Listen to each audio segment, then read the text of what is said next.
الحمدللہ وحدہ والصلاة والسلام علی من لا نبی بعدہ اما بعد۔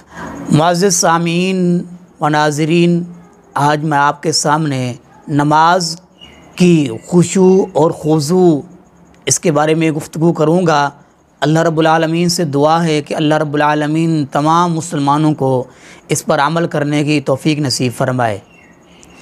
حضرت عبادہ بن صامت رضی اللہ تعالیٰ عنہ بیان کرتے ہیں کہ رسول اللہ صلی اللہ علیہ وسلم نے ارشاد فرمایا، اللہ رب العالمین نے 5 نمازیں فرض کی ہیں۔ جس شخص نے اچھا وضو کیا، ان کو خشوع خضوع کے ساتھ پڑھا، ان کا رکوع پورا کیا، تو اس نمازی کے ساتھ اللہ کا وعدہ ہے کہ اللہ اس کو بخش دے گا۔ یعنی اللہ رب العالمین نے 5 نمازیں فرض کی ہیں۔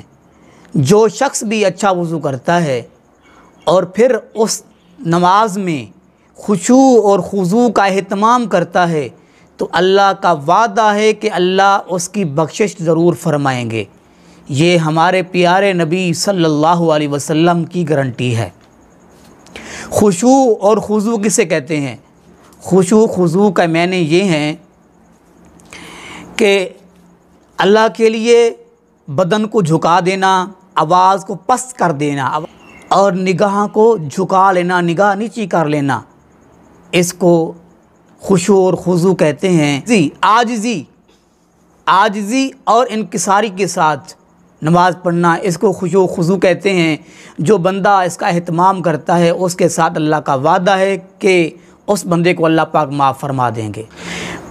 بلکہ اللہ رب العالمین نے اپنی نمازوں میں جو انسان خشوع و خضوع رکھتے ہیں، خشوع و خضوع کا اہتمام کرتے ہیں، اللہ رب العالمین نے فرمایا یہی مومن کامیاب ہیں۔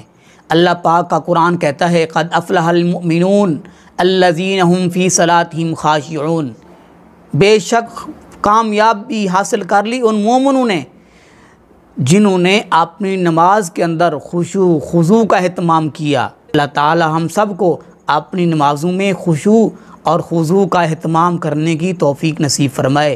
آخر دعوانا الحمدللہ رب العالمین۔